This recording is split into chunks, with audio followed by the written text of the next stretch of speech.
Waka, what's up, and welcome back to the channel for yet another FC Finch review, and a little bit something different on the table today. We're going to be taking a look at the Gundam Universe GU01 RX-78-2 Gundam, and a little bit of an explanation as to how I got this. So, of course, you do see the Ross sticker on the box, because this was actually gifted to me from JJ, one of my good friends and a viewer supporter of the channel, and he was doing one of his usual Ross runs. He knows that I am familiar with this franchise, though he is not, and he grabbed me a few of these and said, hey, you want them? If not, I'll just return them. I'm like, hells yeah, I want them. I've kind of seen these figures in stores, and I used to collect MSIA, or Mobile Suit in Action, back in the day, for those that don't understand the acronym, and so now this is I've kind of seen these. I'm like, oh wow, so they kind of brought MSIA back, and that's what this kind of feels like to me. So either way, we're going to be taking a look at it. I'm not sure too deep. I do have a few of these. I will be reviewing all of them. I'm not too sure how deep I'm going to get into this, but you know, there will be a few here and there of my favorites, of course, depending on where I find them, and of course if I find them for relatively cost effective. But either way, let's get into the figure. And before we get into the figure, I mean, we got to take a look at the box, so let's do that. We'll move the RX-78 off the side. And yeah, starting off with the Granddaddy Gundam, the RX-78-2, got it on the side by Bandai, and then of course you have a nice animation of the RX-78 with his beam cannon, the shield on his back, and there's the beam sabers right there.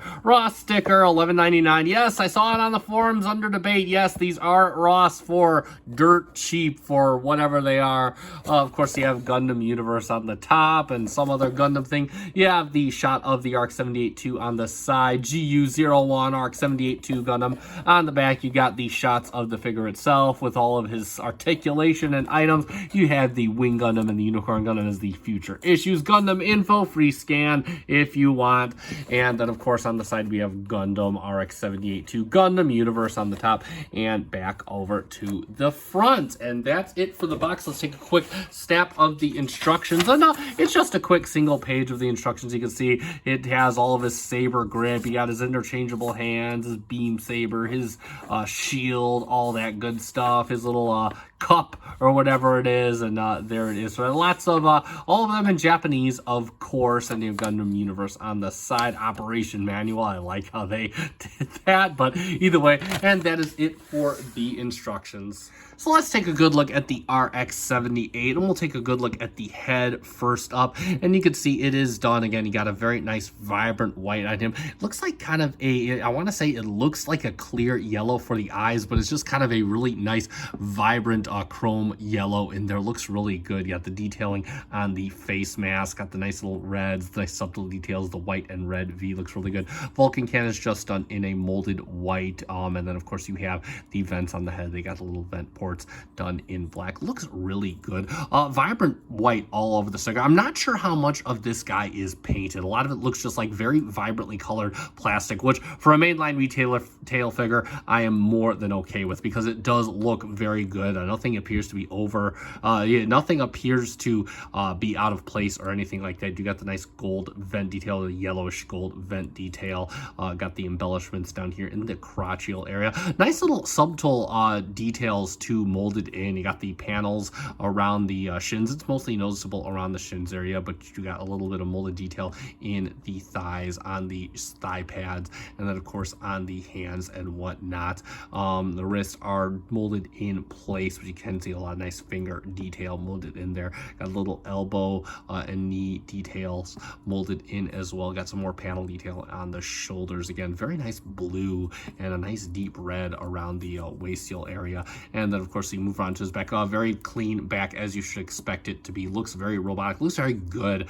Again, this is nice subtle details. Of course, got some nice molded detail on the back picture. Nice vernial thrusters done in a very nice dark kind of blackish gray. It looks really good. Nice little spot of red on the back of the head right there. So that does look really good. And moving on to his articulation. Ooh, before we go on to his articulation, I want to get you a quick height measurement.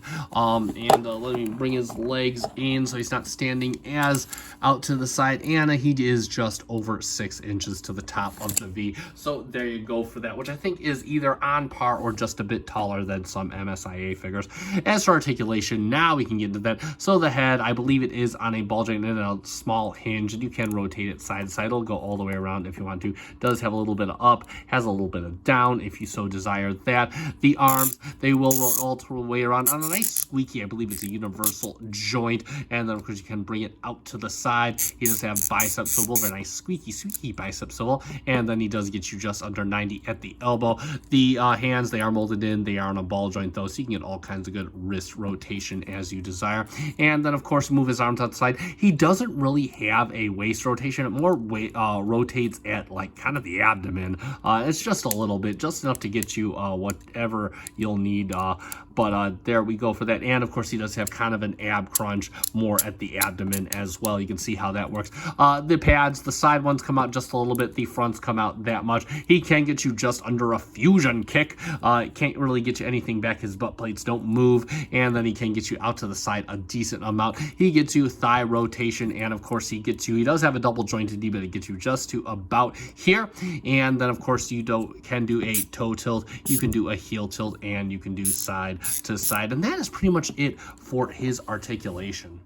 Moving on to his accessories, and we're going to spend quite a lot of time on here because he does have quite a few of them. All the ones that you would expect the Granddaddy Gundam to come with. So, firstly, by default, he does come with these Fists o' Fury, do some punching or whatnot on both hands. But, of course, he can also come with some hands to hold stuff because Gundams need weapons. These are giant robots. We don't fight with our fists. We use guns.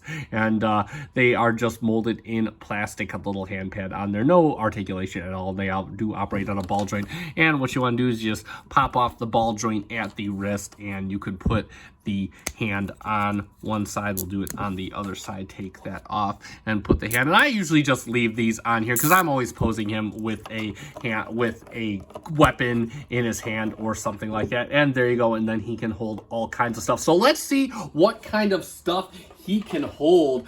So firstly, he does come, let's complete the look here. He does come with 2 beam saber hilts right on here.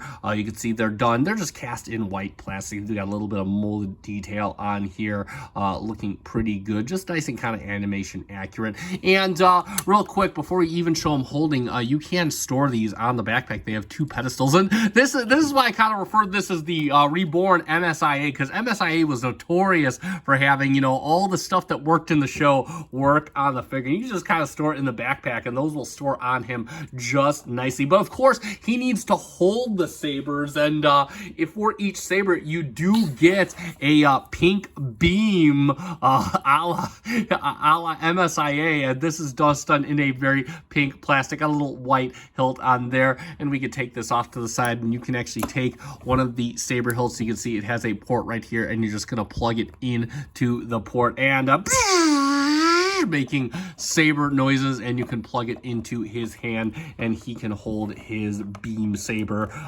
just like he should, and that is pretty cool. But of course, if you don't want him fighting with the beam saber, let's plug that back into his backpack right there. You can take the beam saber out. He does come with his battleship destroying cannon. Yes, I do believe the RX-78 had a battleship destroying cannon, and it is just cast in a nice dark plastic. It does have a lot of nice molded detail on the magazine right here. All across, got little beam condenser right up here, and it does have a nice piece of gold plastic for the little sight right here. And this sight does kind of swivel inward so he can, you know, target better. That is a really nice little touch there, and you can just slide that into the hand just like that. He will hold that just firmly, and he will be able to have his beam cannon and target all kinds of Zeon troops and all kinds of good stuff. And there we go for that.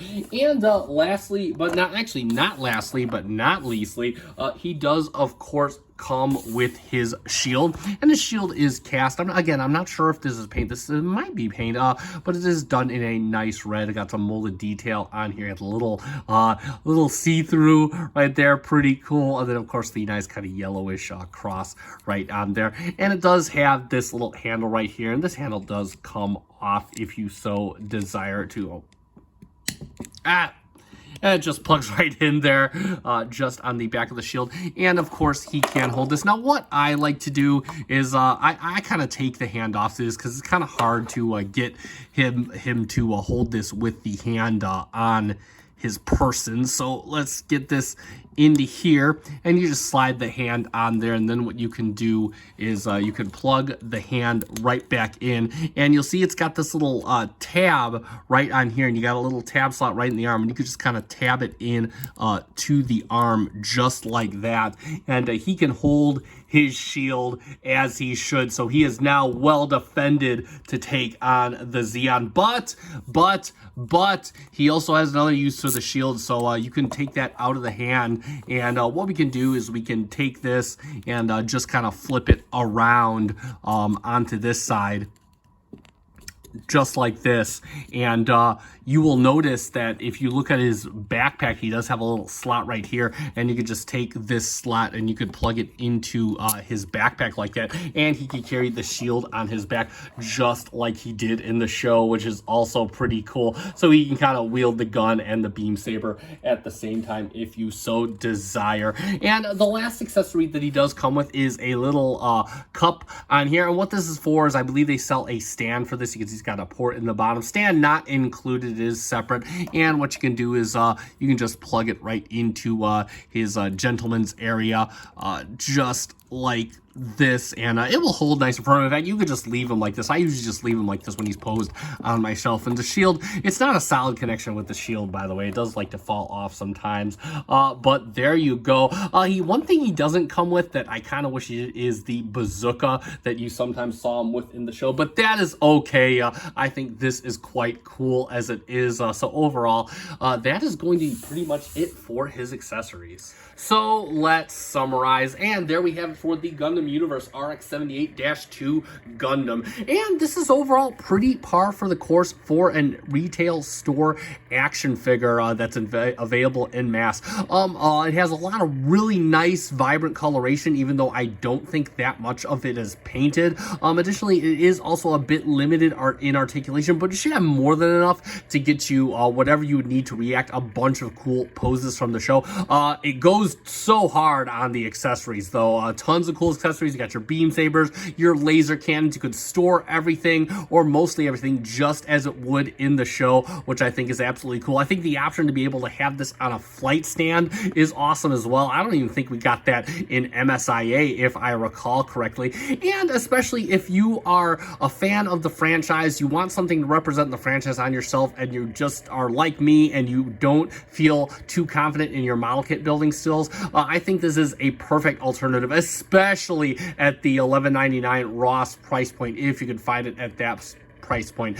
So this does get a heavy recommend from me. I do like it quite a lot. I am quite happy to add it into my collection, however big I may get into this, but nevertheless. And that is going to conclude this review. So if you found this review fun and informative, feel free and let me know by hitting that like button. Also, if you are not yet subscribed to the channel, again, I'm not sure how deep I'm going to get into this, but subscribe anyway. I will be doing these on occasion, or if you want to check out Transformers or some Eagle Moss stuff, that is kind of my major jam, so definitely stick around to check that out.